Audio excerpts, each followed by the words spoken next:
ఓం నమో భగవతే శ్రీ రమణాయ. చాలా సంతోషం నాయన. మహర్షుల వారిని ఎందరో విదేశాల నుంచి ఎందరో వస్తుంటారు, కలుస్తూ ఉంటారు. వాళ్ళ మానసిక స్థితిని బట్టి ప్రశ్నలు అడుగుతూ ఉంటారు.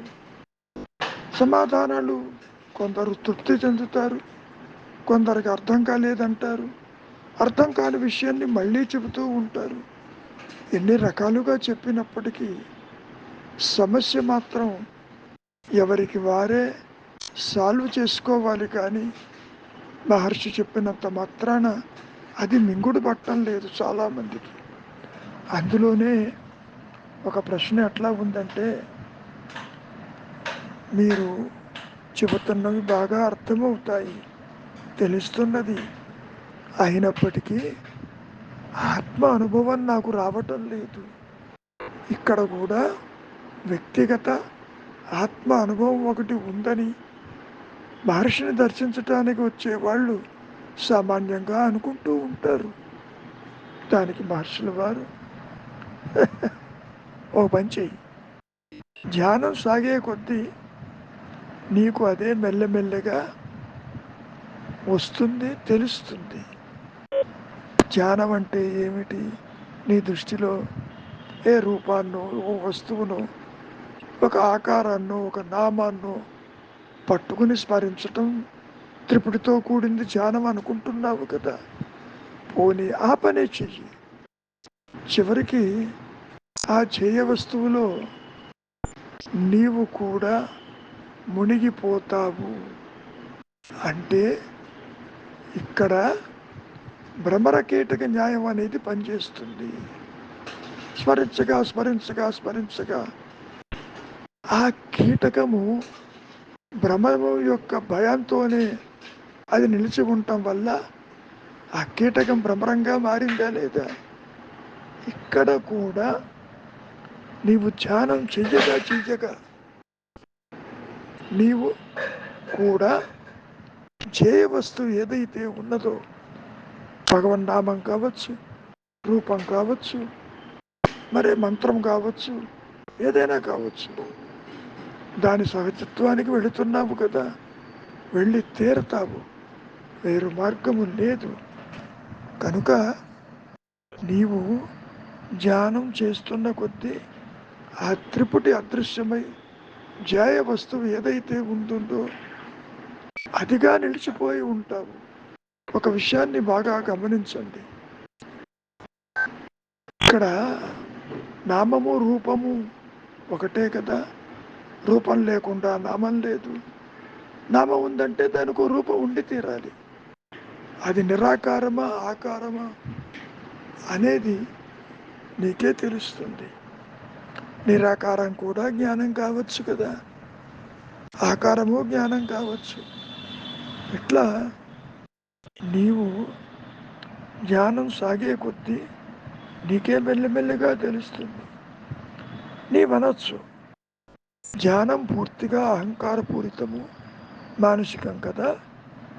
ధ్యానం ప్రయోజనం ఆత్మను ఏ విధంగా ప్రకాశింపజేస్తుంది, తెలియజేసేందుకు. అయినా అది మనస్సును ఎట్లా నాశనం చేస్తుంది చూడండి. మనస్సు ఒకటి ఉన్నదని ధ్యానం చేస్తున్నప్పుడు అది నష్టము కాదని. ఇప్పుడు ఎట్లా ఉంటుంది, ఒక క్యాటర్ పిల్లర్ ఉంది, అది ముందు కాళ్ళతో కొమ్మని పట్టుకుని వెనక్ కాళ్ళని తీసుకొస్తుంది కదా. ఏదో సందర్భంలో అది పట్టుకునే ఉంటుంది, పట్టుకోకపోతే రాలి పడిపోతుంది. అది అటువంటిదే ఇక్కడ అడుగుతున్నారు. నేను కాన్స్టెంట్గా ధ్యానం చేస్తూ ఉంటే అది మానసికమే. కానీ ఎప్పుడైతే ఈ మనస్సులో ఆ నామరూపాత్మకలు బంధించి ఉంటాయో అది నష్టం ఎట్లా అవుతుంది? నేను చేసే ధ్యానం నష్టం అవుతుందా? చేసేటటువంటి ఆ మనస్సు అహంకారము నిలిచి ఉంటుంది కదా అన్నప్పుడు దానికి మహర్షులు వారు ఇంకా స్పష్టం చేస్తున్నారు. ధ్యానం అంటే నీ ఉద్దేశ్యం ఏంటి? ఒకే ఒక తలపుని అంటిపెట్టుకోవటం కదా. ఆ ఏక చింతన ఇతర తలుపులన్నిటినీ దూరం చేస్తుంది.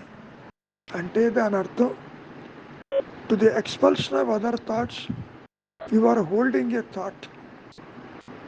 ఏ ఆలోచన అయితే నీవు పట్టుకుని నిలిచి ఉంటావో, అది మంత్రము కావచ్చు, భగవంతుడి నామం కావచ్చు, రూపం కావచ్చు, మరే ఇతర వస్తువు ఏదైనా కావచ్చు. అప్పుడు ఏం జరుగుతుంది? మిగిలిన ఆలోచనలు రావు కదా నీకు.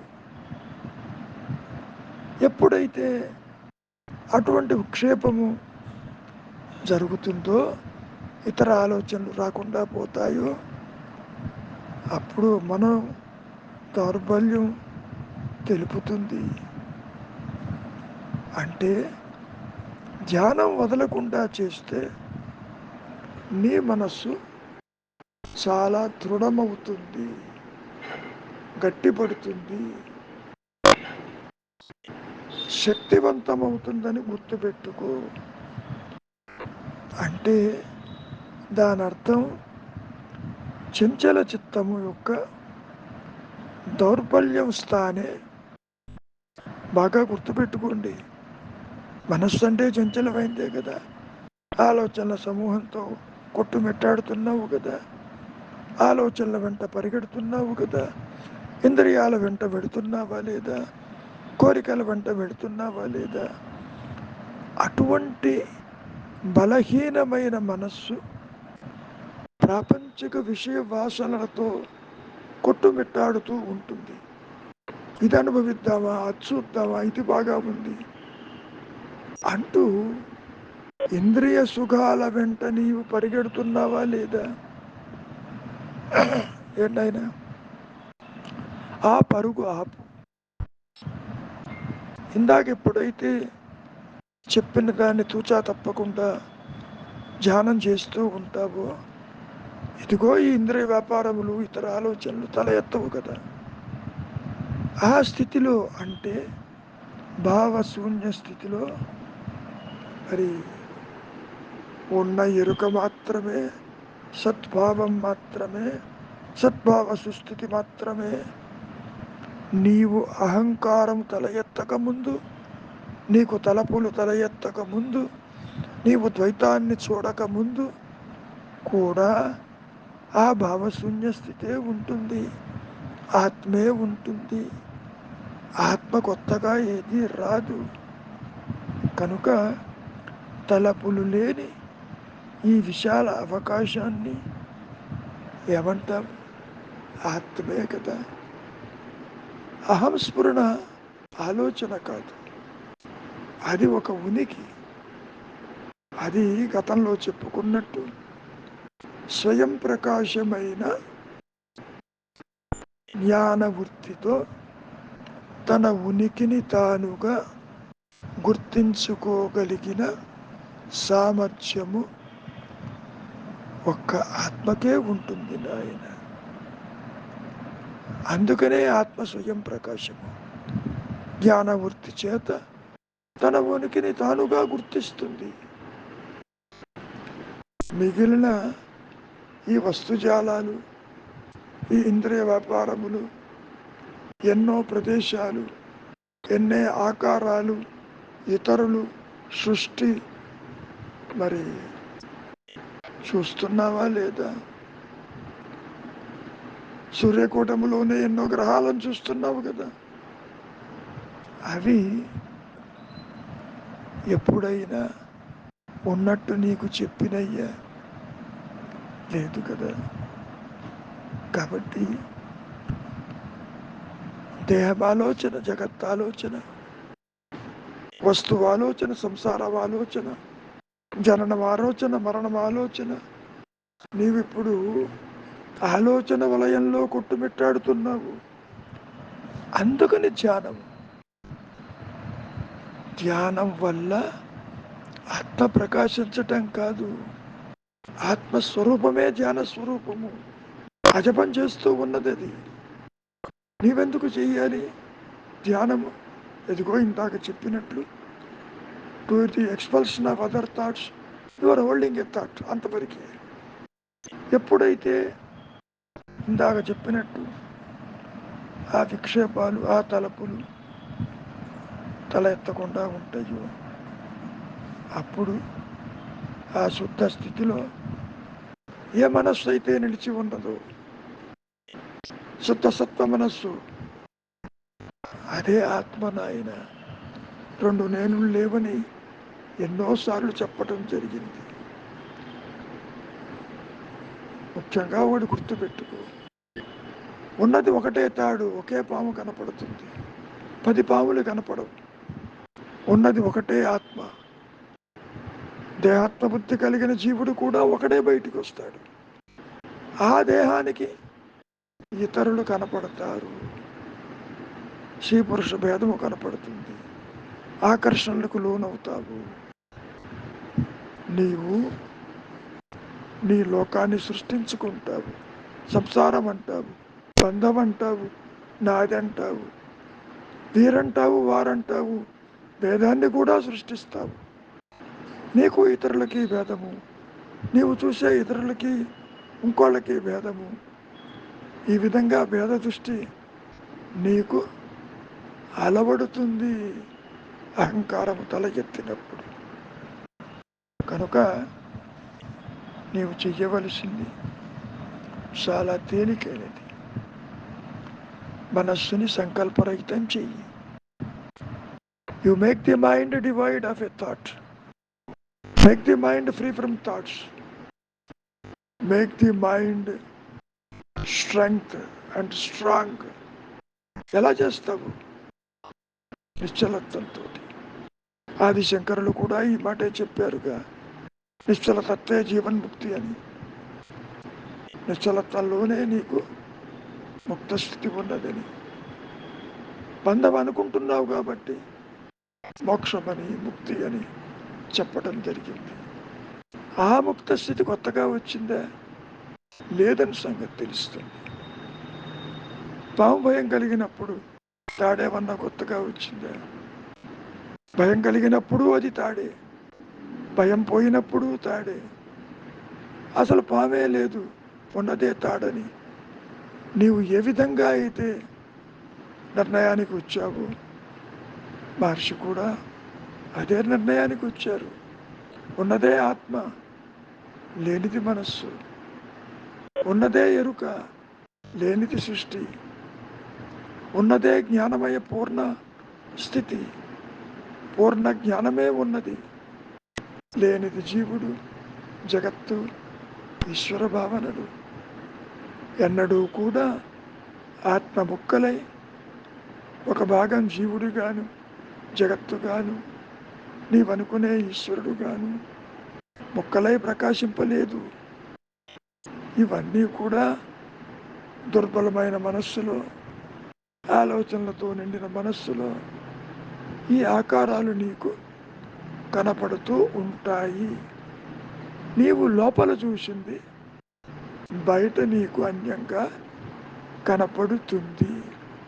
అందుకనే ఈ దేహం కూడా అన్యంగా ఉంటుంది, జగత్ అన్యంగా ఉంటుంది, సంసారం అన్యంగా ఉంటుంది. సరే, దైవం వేరుగా చెప్పక్కర్లేదు, నీకెప్పుడూ దైవం అన్యమే. ఈ సందర్భంలో మహర్షుల వారు ఒక మాట అంటారు, నిజంగా నీకే కనుక దైవం అన్యంగా ఉంటే ఆ దైవము ఆత్మలేని దైవమై ఉండాలి. అది ఎలా కుదురుతుంది? కాబట్టి విచారించు. ఆత్మే దైవము, ఆత్మే గురువు, ఆత్మే జీవుడు. జీవో బ్రహ్మైవ నాపరం.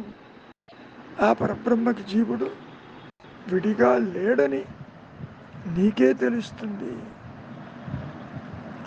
కనుక ఇక్కడ ఒక విషయాన్ని పునర్విచారం చేయిస్తున్నారు మహర్షులు వారు. గతంలో చెప్పింది, జ్ఞానికి అజ్ఞానికి దేహం నేననే అంటారు. ప్రతి ఒక్కరూ నేను దేహం అంటారు కదా. ఆ అనుభవం ఎతికే అజ్ఞానికి కూడా సమానంగా ఉంటుంది నాయన, వేరు కాదు. కాకపోతే మూలము నెలిగిన జ్ఞానికి దేహము కూడా ఆత్మే, జగత్తు కూడా ఆత్మే, సర్వము ఆత్మే అని చెప్పడం జరుగుతుంది. కానీ అజ్ఞాని ఉన్నాడే, అజ్ఞాని కేవలం దేహానికి మాత్రమే పరిమితమై ఉంటాడు. దేహ ధర్మాలు తన ధర్మాలు అనుకుంటాడు. మరి ఇందాక చెప్పినట్టు జ్ఞాని తనకు వేరే దేహం ఉండదని ఎరిగి ఉంటాడు. దేహాన్ని చూస్తున్నా అది కూడా ఆత్మేను. అతనికి ఆత్మ అనేది అనంతమైన పరిధులు లేని ఒక నిరాకార దేహమును, అందులోనే దానిలో దేహం కూడా ఎముడి ఉంది శుభ. ఇది గుర్తుపెట్టుకుంటే చాలు, మంచిది. మౌనమే నీ సహజత్వము, నీ ఉనికి, నీ భాష, నీ సహజమైన స్వయం ప్రకాశము కలిగిన జ్ఞానమయ స్థితే నీ సహజత్వము.